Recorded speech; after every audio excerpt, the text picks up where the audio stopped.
오늘 말씀 함께 나누겠습니다.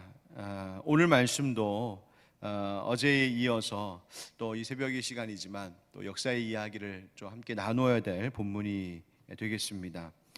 우리가 어제 함께 나누었던 다니엘서 11장 1절부터 19절에서는 가브리엘이 다니엘에게 근동 지역에서 이제 있게 될 일들에 대하여 알려주는 그런 예언의 내용들이었는데, 또 이 예언의 역사적 성취는 무엇이었는가 하면 바로 헬라 제국 알렉산더 대왕과 그가 죽은 이후 나뉘어진 쪼개진 왕국, 그리고 그 왕조들 사이에서 지역의 패권을 장악하기 위해 시리아 중심의 이 북방 왕들과 이집트 중심의 남방 왕들이 갈등하고 그렇게 전쟁하는 그 이야기가 예언되어졌었다 했습니다. 그런데 이런 그 남방 왕들, 북방 왕들의 갈등, 이 역사의 전개 끝에 마침내 등장하게 되는 한 인물이 있는데, 성경은 사실 바로 이 사람, 이 인물에 대하여 말하려고 지금까지 이 다니엘서 11장을 전해주고 있는 겁니다. 그가 누구냐 하면 바로 이 북방 왕, 즉 시리아 중심의 북방 지역을 차지하고 있었던 셀레우코스 왕조, 그 왕조의 8번째 왕이 되는 안티오쿠스 4세 에피파네스를 말합니다. 여러분, 다른 이름 좀 잘 기억 못하셔도요, 이 에피파네스라고 하는 이름은 좀 기억해 두면 여러분들이 성경을 이해하고 당시 이스라엘 그 팔레스타인 지역의 역사 상황을 이해하는데 아마 도움이 될 것 같습니다. 안티오쿠스 4세 에피파네스라고 하는 이름입니다. 왜냐하면 이 에피파네스의 등장으로 인하여 이스라엘 백성들이 큰 어려움, 박해를 겪게 되고 예루살렘 성전과 하나님을 모독하는 이 견디기 어려운 핍박을 당하게 되기 때문입니다. 이 에피파네스가 조금 이따도 살펴보겠지만 어느 정도로 악랄하게 행했냐면, 유대인들이 거룩한 성소에서 제사하는 것을 금지시키고 거기에다가 제우스 신상과 또 돼지머리를 가져다 놓고 하나님 모욕했습니다. 또 스스로 하나님보다 자신이 더 높다 하며 신격화하는 오만한 죄를 범하고요. 여러분, 에피파네스라고 하는 이름 자체가 자기가 직접 붙인 이름인데 그 이름이 찬란하다, 찬란한 자다, 그런 이름입니다. 자, 이러한 이 에피파네스가 등장하게 될 것을 예언하는 말씀이 다음과 같은데요. 오늘 함께 읽은 본문의 20절 말씀에 보시면 그 왕위를 이을 자라고 하는 말이 나오죠. 그 왕위를 이을 자. 그런데 그가 얼마 못 가 망할 것이고, 21절에 그 뒤를 이을 자가 다시 또 등장하게 되는데, 여러분 21절 보십시오. 또 그의 왕위를 이을 자는 한 비천한 사람이라. 나라의 영광을 그에게 주지 아니할 것이나 그가 평안한 때를 타서 속임수로 그 나라를 얻을 것이며. 한 왕위를 이제 잇게 될, 북방의 한 왕위를 잇게 될 한 사람이 등장하는데, 그는 한 비천한 사람이다 이렇게 말합니다. 바로 이 사람이 이제 나타나는 바로 안티오쿠스 4세 에피파네스입니다. 그가, 이 비천한 사람이 나라의 영광을 얻지 못했다가 이제 왕위가 될, 나라를 차지하게 되는데, 왜 이 사람을 비천한 자다라고 말하냐면요, 그가 안티오쿠스 4세가 사실은 로마의 인질 볼모로 잡혀 있다가 간계를 써서 그가 15년 만에 그 볼모로 인질로 잡혀 있는 로마에게서부터 이제 풀려 나오게 됩니다. 그리고 대신 본국에 있었던 조카가 끌려와서 인질 생활을 시작하게 되는데, 그래서 이 평안한 때를 타서 속임수로 그 나라를 얻는다, 바로 그때 그 계기로 본국으로 돌아와 음모와 속임수로 자기가 왕이 되는 바로 그 일에 대하여서 성경이 지금 예언하고 있는 것입니다. 그 에피파네스가 그렇게 로마의 볼모로 잡혀 있다가 속임수로 자신이 왕이 되는 일, 바로 그 일입니다. 그 다음 성경의 22절부터 이제 24절까지는 무엇을 얘기하냐면, 그렇게 왕이 된 이 에피파네스가 저 남방에 있는 애굽, 이 남방 국가를 침공하여서 승리하게 되는데요, 그때 노략질하고 탈취한 이 재물들을 백성들, 그 땅에 있는 사람에게 흩어 나누어 줌으로 그 왕이 처음 왕이 되어서 민심을 얻게 되는 일이 있을 것이다. 그것을 예언하는 말씀이 22절부터 24절의 말씀입니다. 자, 이 22절부터 24절까지 나온 이야기가 이 북방의 나라가 이 남방 애굽을 치는 1차 침공에 대한 이야기라고 한다면, 이제 25절부터 28절은 두 번째 애굽을 침공하는 역사의 이야기입니다. 25절 보세요. 그가 그의 힘을 떨치며 용기를 다하여 큰 군대를 거느리고 남방 왕을 칠 것이요 남방 왕도 심히 크고 강한 군대를 거느리고 맞아 싸울 것이나 능히 당하지 못하리니 이는 그들이 계략을 세워 그를 치민이라. 아멘. 바로 이것이 애굽에 대한 북방 왕의 남방에 대한 2차 침공 이야기입니다. 그런데 이때 이 에피파네스가 다시 그 전쟁에서 승리하고 본래 그 시리아 지역, 자기 원래 본국으로 이제 북방으로 다시 귀환하고 있는데, 이 남쪽에 있는 애굽에서 북쪽에 있는 자기 본국으로 귀환하는 길에 악한 일을 저지릅니다. 28절 말씀 보세요. 28절에 북방 왕은 많은 재물을 가지고 본국으로 돌아가리니 그는 마음으로 거룩한 언약을 거스르며 자기 마음대로 행하고 본토로 돌아갈 것이며, 거룩한 언약을 거스른다는 것은요, 하나님의 거룩한 언약 백성인 이스라엘 민족, 그리고 하나님의 거룩한 언약의 상징이 되고 있는 이 성전, 그것에 대하여 대적하는 악한 행동을 했다는 말입니다.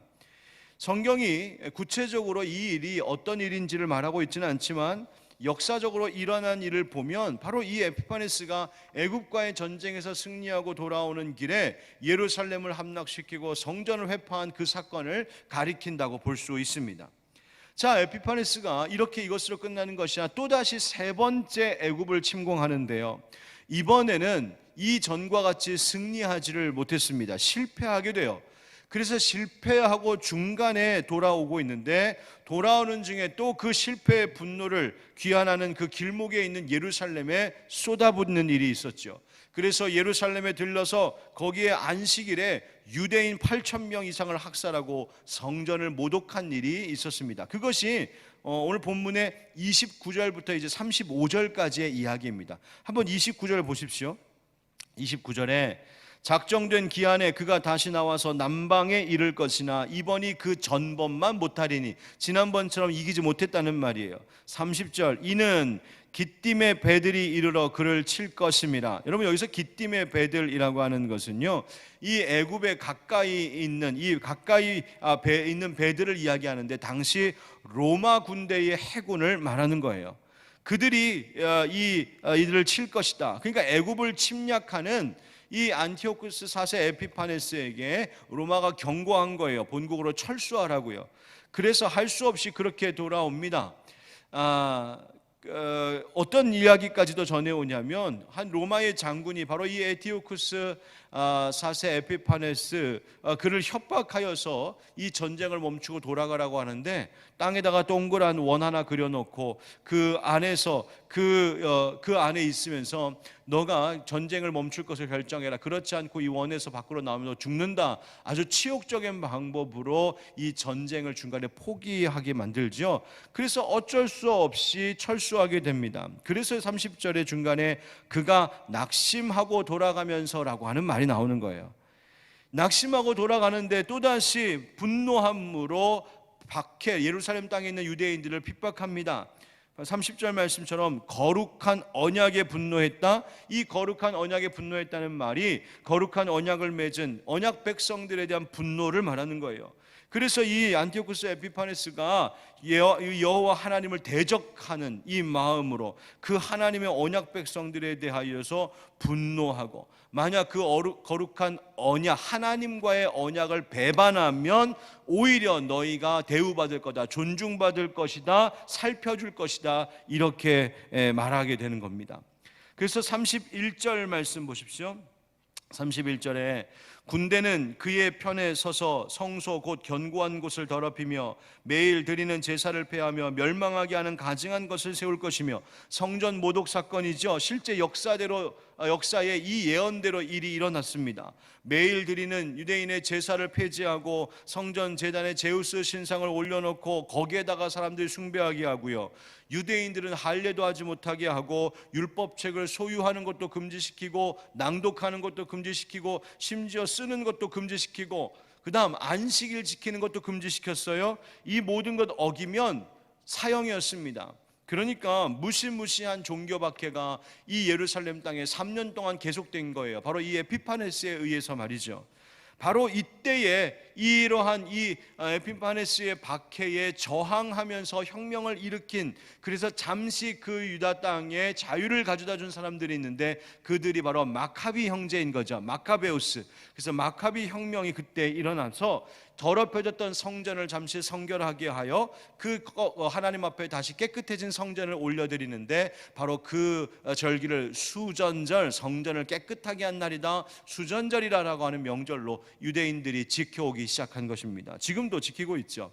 32절 말씀 보십시오. 32절은 여러분 같이 한번 읽어보시죠. 시작. 그가 또 언약을 배반하고 악행하는 자를 속임수로 타락시킬 것이나 오직 자기의 하나님을 아는 백성은 강하여 용맹을 떨치리라. 아멘. 이 핍박, 이 박해의 역사 속에 두 종류의 사람들로 나뉘게 될 것이라는 말씀을 하고 계세요. 어떤 사람들이냐? 바로 거룩한 언약을 배반하고 악행하는 자들이 있는가 하면 오직 자기의 하나님을 아는 백성, 이 둘로 나뉜다는 것입니다. 이 에피파네스의 핍박이 심할 때 바로 그랬습니다. 하나님 배반하고 그 거룩한 언약을 깨뜨리는 사람들이 있었는가 하면 목숨 걸고 하나님에 대한 믿음을 지킨 사람들이 있었습니다. 여러분, 왜 하나님을 배반하는 유대인들이 생겨났을까요? 바로 유대인 이 여호와의 신앙을 버리고 그들이 점차 헬라화 되어져 간 것입니다. 그들이 섬기는 신들에게 우상들에게 절하기 시작했습니다. 그렇게 하면 자신들이 안전할 것이다, 괜찮을 것이라고 생각했기 때문이에요. 그렇게 하면 인생이 더 평안하고 안정된 삶이 보장될 것이라고 믿었기 때문이죠. 그런데 여러분, 그렇게 생각하고 하나님을 버린 이들의 결말이 뭐라고 합니까? 32절 우리 방금 읽었었던 말씀처럼 중간에 그런 악행하는 자를 속임수로 타락시킬 것이나, 즉 이 에피파네스가 오히려 그 사람들을 살핀다고 했지만 사실은 듣기 좋은 사탕발림의 말로 구워 살부며 속인다는 거예요. 실제로 이 안티오쿠스 4세 에피파네스가요, 자기를 추종하고 지지하는 유대인들, 여호와 하나님 섬기는 것 배반하고 자기를 따르는 자들, 그런 유대인들을 이용하기 위해 높은 지위에도 높여주기도 하고 그들에게 막 재물도 주고, 심지어 자격 없는 레위 지파 아닌 사람들을 막 대제사장으로 세우기도 하고 하는 그런 파격적인 일들을 행함으로 사람들로 하여금 와, 정말 여호와 신앙 버리고 저 에피파네스 왕 섬기면 그러면 우리의 삶에 이렇게 행복하겠구나라는 그런 속임수를 썼다는 말이에요. 반면에 오직 자기의 하나님을 아는 백성 어떻게 될까요? 여러분, 왜 목숨 걸고 저항했던 것일까요? 모든 역사의 주인이 하나님이심을 고백하는 것이죠. 다니엘을 통하여서 알게 하신 이 일들이라면 이 모든 것을 알게 하신 하나님께서 이 모든 것을 다 아시고 주관하고 계신다, 바로 그 믿음이 있었던 겁니다. 그래서 그들의 결과는 결국 뭡니까? 그 땅에서 핍박과 고통 가운데 있었겠지만 하나님 약속하고 계시죠. 바로 말씀에 이 32절 끝에 오직 자기의 하나님을 아는 백성은 강하여 용맹을 떨치리라. 아멘. 하나님께서 이 용기와 그 지혜를, 힘을 주신다는 겁니다. 오직 자기의 하나님을 아는 백성, 무슨 말이에요? 하나님, 나는 하나님밖에 모릅니다. 나는 하나님이 전부이십니다. 나는 하나님밖에 의지할 분이 없습니다. 삶의 전부를 걸고 하나님께 내 인생을 드린 자들, 바로 그들에게 하나님께서 강한 힘과 용기를 주신다고 말씀하십니다. 물론 핍박도 분명히 있습니다. 천사는 다니엘에게 말해주기를 그 사람들이 강하여 용맹을 떨치라 예언하는데 이 핍박도 있기 때문이 아니겠습니까? 33절의 말씀처럼 지혜로운 자들이 많은 사람들을 가르치나 하나님의 진리를 버리지 않고 오히려 더 열심히 가르치는 자들이 있을 것인데, 그러나 그들에게 칼날과 불꽃과 사로잡힘과 약탈을 당하는 일들이 있게 된다. 순교와 순교의 죽음의 일들이 있을 것을 예언하신 거예요. 자, 그러면 언제까지 이런 고통을 이 하나님 섬기는 백성들이 당해야 되는 것입니까? 여러분 35절 말씀 끝에 보십시오. 35절 끝에 마지막 때까지 이르게 하리니 이는 아직 정한 기한이 남았음이라. 하나님의 때가 있다는 말이죠. 여러분 꼭 기억하십시오. 성도들이 당하는 모든 이 땅에서의 시련과 밖의 고통의 시간들은 하나님께서 그 인생들을 버린 그런 시간이 아니라 오히려 이 모든 고통과 시련의 시간들은 하나님의 정하신 기한이 있고 그 계획 속에서 잠시 있을 뿐임을 성경은 우리에게 말하고 있습니다. 바로 다니엘서가 그것을 이야기하고 있고 훗날 나중에 요한계시록이 또 그 이야기를 하고 있는 거예요. 여러분 계속해서 36절부터 39절은 뭐냐면 이 에피파네스가 그럼에도 불구하고 자신을 계속 신격화하고 다른 신들을 무시하고 헬라의 신들만 숭배하는 이 일들에 대한 예언의 말씀입니다. 그래서 어떻게 됐을까? 잠시 동안은 번영이 있다는 거예요. 37절 말씀 보세요. 모든 것보다 스스로 크다 하고 또 어떤 신도 돌아보지 아니하고, 그죠? 39절에 이방신을 힘입어 크게 견고한 산성들을 점령할 것이요. 자, 이 일로 인하여서 에피파네스가 잠시 번영하게 된다. 그런데 36절 같이 읽어보겠습니다. 36절 시작. 그 왕은 자기 마음대로 행하며 스스로 높여 모든 신보다 크다 하며 비상한 말로 신들의 신을 대적하며 형통하기를 분노하심이 그칠 때까지 하리니 이는 그 작정된 일을 반드시 이루실 것임이라. 아멘. 여호와 하나님 이 분노의 심판이 완전히 성취되어서 하나님의 분노가 그칠 때까지 이런 일이 있을 것이다. 여러분, 하나님께서 모든 역사를 주관하고 계시고 이 땅의 모든 심판도 하나님의 손안에 있다는 것이죠. 성도는 바로 이것을 알고 살아가는 겁니다. 하나님께서 정하신 그 기한이 있다. 반드시 하나님께서 이 모든 고난을 그치게 하는 날이 있음을 말씀하고 계십니다. 그리고 하나님을 대적하는 원수들은 그러면 어떻게 될 것이냐? 바로 하나님을 대적하고 하나님의 거룩한 백성들을 핍박한 이들, 그 심판과 그 끝이 있을 것을 말씀해 주세요. 애굽을 침략하는 이 전쟁을 계속 일으켜왔던 이 안티오쿠스 4세 에피파네스가 갑자기 그 인생의 끝을 맞이하게 되는데 오늘 본문에 것이 나오죠. 44절, 45절 보세요. 그러나 동북에서부터 소문이 이르러 그를 번민하게 하므로 그가 분노하여 나가서 많은 무리를 다 죽이며 멸망시키고자 할 것이요 그가 장막 궁전을 바다와 영화롭고 거룩한 산 사이에 세울 것이나 그의 종말이 이르리니 도와줄 자가 없으리라. 아멘. 여러분, 하나님을 대적하는 모든 세력들, 여러분 그런 세력을 성경은 적그리스도라고 하는 표현을 쓰는데 이 적그리스도 바로 이 에피파네스가 그 가운데 하나인 것이죠. 그런데 그와 같은 자에게 최후는 그 종말은 반드시 있다. 그리고 그 마지막 비참한 마지막에 도와줄 이가 아무도 없음을 하나님이 말씀하시고 경고하신 것입니다.